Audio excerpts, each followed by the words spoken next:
They never screamed at you. They never hit you. In fact, most people probably thought they were wonderful parents. They sacrificed for you, provided for you, told everyone how much they loved you. So why did you spend your childhood feeling guilty? Why did you constantly worry about disappointing them? Why do you still feel responsible for other people's emotions today? If any of that sounds familiar, you may have been raised by a covert narcissist. Unlike overt narcissists, covert narcissists rarely appear arrogant or controlling. Instead, they often appear selfless, victimized, sensitive, even loving. But underneath that mask, their emotional needs always came first. And children growing up around them often carry invisible wounds into adulthood. Today, let's explore 9 signs that may reveal you were raised by a covert narcissist. Sign number 1, you became their emotional support system. As a child, you should have been able to run to your parent when you felt scared, but somehow the roles were reversed. Maybe your parent constantly vented about their problems, their marriage, their finances, their stress, their unhappiness. And instead of being protected, you became the protector. You learned that your job was to make them feel better, to comfort them, to reassure them, to carry emotions that were never meant for a child to carry. Children are not therapists. Sign number 2, your success made them uncomfortable. Most healthy parents feel proud when their child succeeds. A covert narcissist often feels threatened, not openly, subtly. You get a promotion.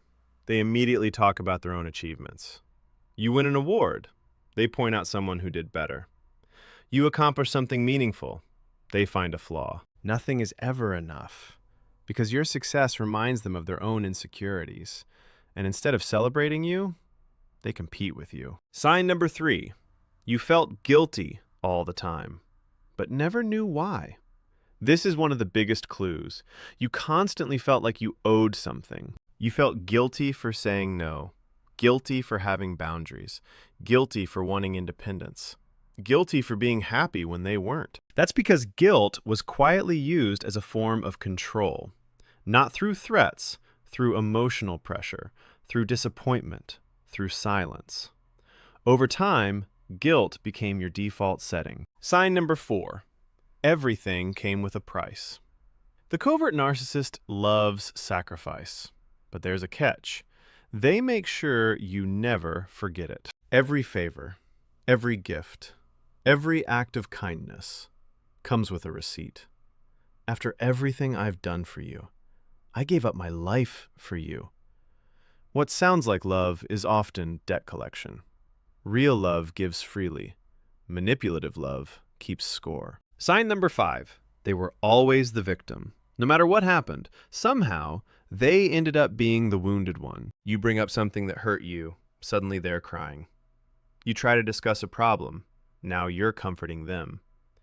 You express frustration, now they're talking about how hard their life has been. The conversation shifts, again, and again, and again, until your feelings disappear entirely, and theirs become the only feelings that matter. Sign number 6, your needs were minimized. Maybe you came home upset from school and heard, other kids have it much worse.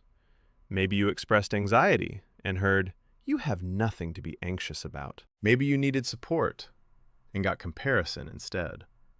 The message was always the same. Your pain isn't important. Your needs aren't important. Over time, you stop listening to yourself because nobody else ever did. Sign number 7, you became a people pleaser.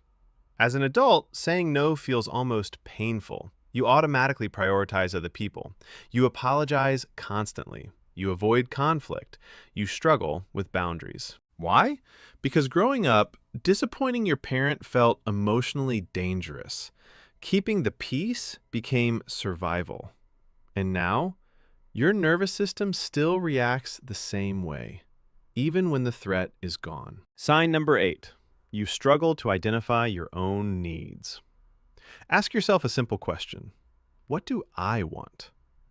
Many adult children of covert narcissists can't answer immediately because they spent years focusing on everyone else's needs. Their own desires became background noise. Some people reach adulthood without truly knowing who they are.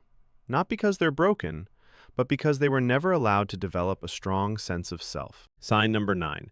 You keep attracting similar relationships. This is perhaps the hardest sign to recognize, because what feels familiar often feels safe, even when it's unhealthy. You may find yourself attracted to emotionally unavailable partners, manipulative friends, controlling bosses, not because you enjoy suffering, but because your nervous system learned that love feels like earning approval. Love feels conditional. The dysfunction feels normal. Now, here's the important part. Recognizing these patterns is not about blaming your parents. Many covert narcissists were wounded themselves. Many repeated patterns they learned growing up. Understanding is not about creating villains. It's about creating clarity. Because once you understand why your nervous system reacts the way it does, you can begin to change it. Therapy can help. Boundaries can help. Self-compassion can help. Healing begins when you stop judging yourself for the adaptations that once kept you safe. Those patterns were not weaknesses. They were survival strategies. And survival strategies can be updated. You are not trapped by your childhood.